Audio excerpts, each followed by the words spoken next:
दोस्तों, मैं सृष्टि मोरे। दोस्तों, मुझे आशा है कि हम लोग आपको जो वीडियो भेजते हैं वो आपको बहुत पसंद आते होंगे और उसमें से आप बहुत कुछ नया सीखते होंगे और औरों को भी सिखाते होंगे।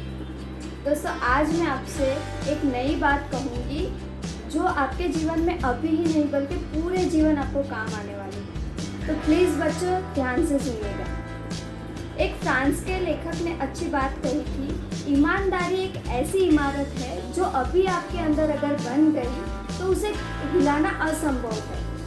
तो दोस्तों, ईमानदारी का अर्थ क्या है, उसके लाभ क्या है, उसका महत्व क्या है, वो आज हम सीखेंगे। तो आइए मैं आपको बताती हूँ। ईमानदारी का अर्थ ये होता है कि हम हमारा काम और हमारी जिम्मेदारी सत्यनिष्ठा और धर्म के साथ उसका पालन करें।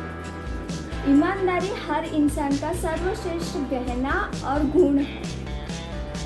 ये गहना हर किसी के पास नहीं होता है और आज के समय में तो ये गहना बहुत कम लोगों के पास है। ईमानदारी को सिर्फ पैसे के लेन देन में और हिसाबों में माना जाता था। एक भी रुपए का हिसाब इधर उधर न होने वाले व्यक्ति को ईमानदार करता था। लेकिन दोस्तों, ईमानदारी का अर्थ इतना ही नहीं है।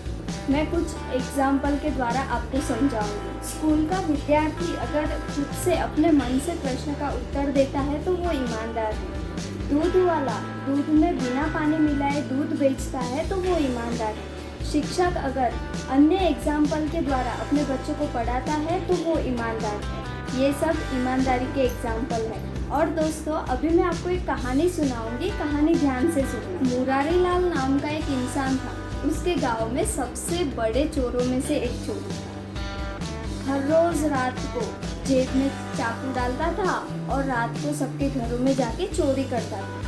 वैसे तो वो चोर था, लेकिन उसकी भी एक इच्छा थी कि मेरा बच्चा भी अच्छे स्कूल में पढ़ाई करे। चोरी कर करके उसने पैसे जमा किए और अपने बच्चे को अच्छी पब्लिक स्कूल में एडमिशन करवाया। मुरारी लाल का बेटा पढ़ाई में बहुत होशियार था, अच्छे से पढ़ाई करता था, लेकिन पैसे की कमी होने के कारण उसने 12वीं कक्षा तक ही पढ़ाई की। उसके बाद वो नौकरी के तलाश में लग गया। कई जगह पर नौकरी के लिए एप्लीकेशन दिया, लेकिन उसको नौकरी पे कोई नहीं रखता था क्योंकि वो चोर का बेटा था और 12वीं तक ही उसने पढ़ाई की, इसीलिए उसको नौकरी नहीं मिल रही थी। वो ऐसे ही हर रोज़ घर पे बेरोजगारों की तरह पड़ा रहता था। मुरारी लाल को अब चिंता होने लगी कि मेरा बेटा बेरोजगार है। मुरारी लाल को विचार आया कि मैं मेरे बेटे को अपने साथ काम में लगा दूं, यानी कि चोरी करना भी उसे सिखा दूं। जैसे मैंने चोरी कर करके मेरा गुजारा किया, वैसे ही वो भी अपना गुजारा कर लेगा। ऐसा सोचकर मुरारी लाल ने अपने बेटे को अपने साथ लेकर एक दिन रात को चोरी करने गया। चोरी करने के लिए वो लोग एक इमारत के पास गए। बहुत बड़ी इमारत थी, बहुत सारे कमरे थे, उसमें बहुत अच्छी रोशनी हो रही थी। ऐसा लग रहा था किसी बड़े लोग की हवेली है। मुरारी लाल ने अपने बच्चे से कहा, इस हवेली में बहुत सारा धन है, मैंने कई बार इसमें चोरी की है, आज भी हम लोग ऐसे ही करेंगे। लेकिन वो जो बच्चा था वो कंटिन्यू वो रोशनी को देख रहा था।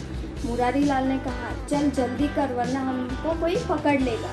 लेकिन वो बच्चा ने सुना नहीं, वो कंटिन्यू रोशनी को देख रहा था और करुण आवाज़ में बोला कि पापा, मैं आज चोरी नहीं करूँगा। तब उसके पापा बोले, तेरा दिमाग खराब है क्या, चल फटाफट यहाँ से निकल, हम चोरी करते हैं, नहीं तो अगर हमें कोई किसी ने पकड़ लिया, किसी ने देख लिया तो हमें सजा मिलेगी। तभी वो बच्चे ने अपने पापा से कहा, पापा ये देखो, हमने इस हवेली में कई बार चोरी की, फिर भी इस हवेली में अभी भी रोशनी है और हमारे घर में अंधेरा है, क्योंकि इस हवेली में, इस घर में ईमानदारी की कमाई आती है और हमारे घर में बेईमानी चोरी की कमाई आती है, इसीलिए हमारे घर में अंधेरा है। मैं चोरी नहीं करूँगा, मैं भी ऐसे ही ईमानदारी से मेहनत करूँगा और हमारे घर में ईमानदारी के कमाई का दीपक जलाऊँगा और उसकी रोशनी करूँगा। तब उसके पापा के आँख में से आंसू आ गए और उन्होंने भी सोच लिया कि मैं भी अभी आज से चोरी नहीं करूँगा और ये सब अपने बेटे को अच्छे स्कूल में पढ़ाने का परिणाम था। तो फिर तभी उसके पापा ने सोच लिया कि ईमानदारी की रोटी बेईमानी के मिठाई से अच्छी होती। और फिर दोनों ने निर्णय किया कि आज से ऐसा गलत काम नहीं करेंगे। दोस्तों, आप जानते हो ईमानदारी से क्या फ़ायदा होता है? ईमानदारी से हर किसी का भरोसा आसानी से जीत सकते हैं। ईमानदारी के राह पर चलकर जल्दी से सफलता को प्राप्त कर सकते हैं। ईमानदारी व्यक्ति को भ्रष्टाचार और अनैतिक कार्यों से दूर रखता है। तो दोस्तों, मुझे आशा है कि आप भी ऐसे ही अच्छे काम करोगे और ईमानदार बनोगे। और दोस्तों, मेरे चैनल को लाइक और सब्सक्राइब करना मत भूलिएगा। और मुझे आशा है कि आप भी ऐसे ही अच्छे काम करोगे और मेरे वीडियो में से बहुत कुछ नया सीखोगे। Thank you, bye.